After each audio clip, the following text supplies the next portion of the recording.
Welcome to Talking Europe. Now, it's hardly breaking news that Europe's relations with the United States have been a little frosty lately. And let me just give you one number right now to show just how frosty it's been, and that's 16. 16 is the percentage of Europeans, 16%, who said in a survey by a top European think tank just late last year that they viewed the U.S. as an ally who shares their values and their interests. And that's down from 21% just 2 years ago. So it's falling.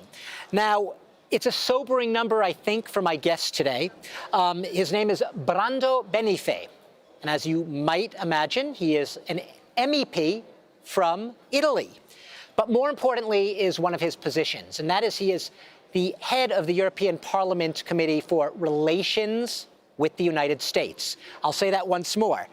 The chair of the European delegation in the Parliament for Relations with the United States. I think you have a sense, a very tough job. Welcome to Talking Europe. Thank you very much. Thank you. Yeah, look, we all know the script here, right? We know Donald Trump is reviving his tariff threats. We know that a trade pact is frozen right now with the EU and Europe. We know that Donald Trump has accused Europe of, quote, civilizational erasure. Let me ask you something.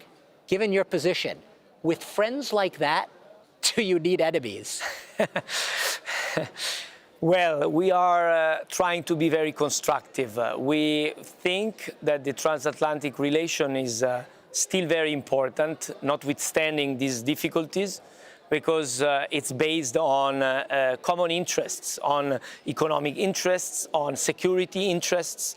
However, I think it's very important that we clarify that we cannot be disrespected, that we need to be treated fairly, that we need to not hear aggressive words all the time from the administration, because this is not helpful to maintain relations that are important also for the US economy and society. I go very often to US because of my role, and I see how many local businesses, how many organizations, how many states, how many cities are worried of degradation of the relation with the EU, because they know they are impacted by that, because they have a strong relation for economy, for culture, for jobs, and I think this is not the way forward. So we need to find solutions, we need to be constructive, but we demand respect. And so this is it. You demand respect. We've seen a lot of EU officials taking the diplomatic route. They don't want to get Donald Trump too angry. Do you think they're going too far? I guess the question I want to know is, when do you begin to retaliate? When do you make good on the retaliation?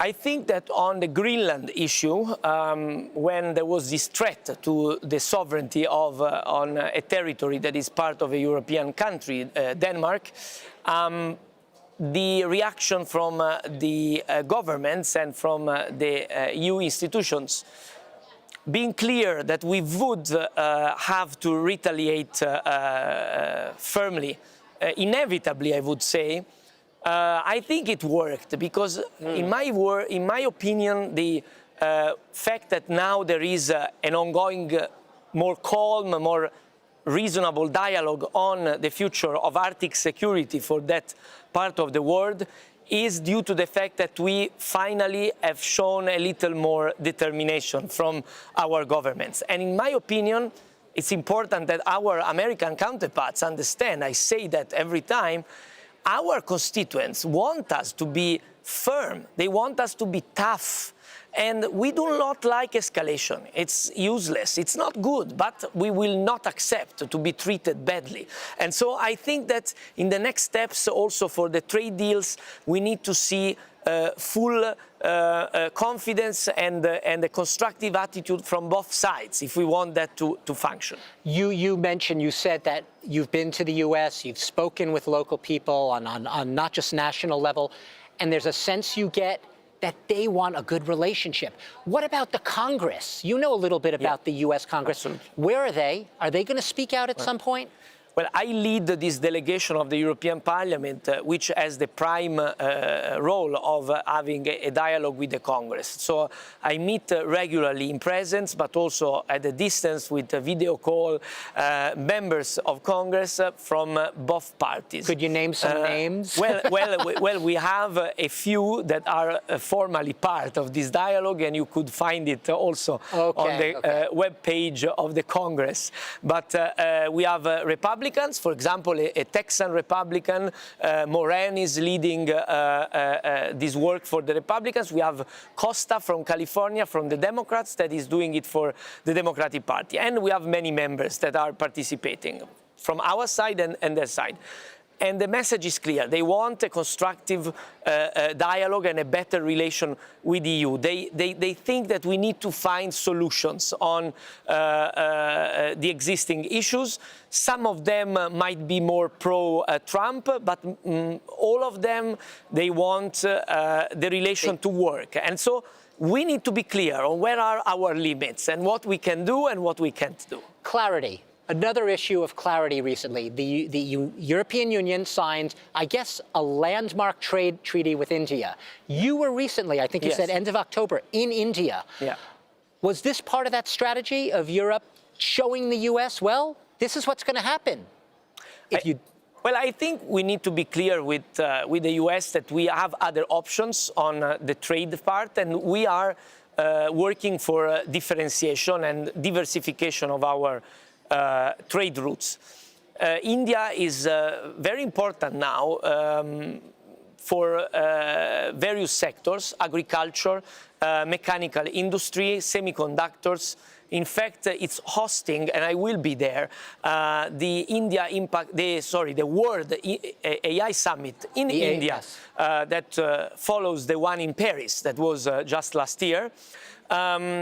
And I think we made a very good deal because it opens the Indian market for a lot of European goods. What will be the AI impact on trade with respect to Europe right now? Well, I'm working on this topic. In fact, having worked for many years on AI in this parliament, leading the work on the AI regulation, I'm now working on this intersection between AI and trade. In fact, AI can be very useful, for example, that's something I'm studying and writing in my report, to contrast this kind of problems that we see today in trade, like violation of rules, the entry of forbidden products into the markets, so the violation of norms that regulate our system of trade to make it functioning. So AI can be very good, among other things, to keep everything on track and make people understand that we have rules, we have agreements, and we will make them respected. Do you think that Europe could ever, if not be dominant, could catch up to the US and China in AI? Well, I think Europe needs to strengthen its computational capability and its integration of the financial market. Without more capital mobilized on AI and more computational capability, which is part of initiatives taken by the European Commission, the so-called AI Factories initiative that will increase our capabilities on training and developing AI. If we do not accelerate on this, we will not catch up. Otherwise, I think that we can be an important player, maybe working with other powers that seem to be willing to work with us, especially on tech. I give you two examples. UK and Canada today are very much working with us on technology, in the idea that together we can have a better dialogue with the US. I'd like to ask you this. I know you're not an Italian politician. You're from Italy in the European Parliament. I don't want to go into domestic politics, but look, I want to ask Giorgia Meloni, how would you assess her approach to Italy's relationship with Donald Trump? Is she doing a good job? Is she taking the right approach, or is it too soft? Well, I think that Meloni's approach has been very bad because she tried to appease Mr. Trump without any real result for my country. In fact, during the trade negotiations, I give you an example. Germany was also very soft, but in the end, they got a very good deal on the cars, which are important also for Italy, but mostly for Germany. while Italy was pursuing agreements, better tariffs for agricultural goods and for mechanical industry, and we didn't get any. Because to be frank, I think Meloni is too much ideologically pursuing a close relationship with Trump that she thinks it's important for her politically, but it's not doing it in the way that defends really the Italian interests. So my message to Meloni is to be closer to the other European leaders, work more together, because only together we can be on an equal basis in a dialogue with the US. So Europe maybe has had a little bit of an impact. The trade war seems to have, for now, died down a little bit. I want to end with this, your thoughts on, I said you are the chairman of the European Parliament's delegation for relations with the United States. A long title. Do you think that your job is more to make that a stronger relationship or just to do damage control right now? I think we should do both. Obviously, on some areas, we need to do some damage control because we are not in a good situation, and that's unfortunate. I'm a convinced transatlanticist. I think we need to still believe that we can work with the US, and in fact, there are many areas where we are working very well. Whatever is the situation with the administration, that is not always very easy, to say the least. So I think that our job is to strengthen ties and control the damage where we can only do that. Final line, and I want one line. You're right now sitting in the Oval Office with Donald Trump, okay? You have got in a meeting with him. Just pretend, imagine.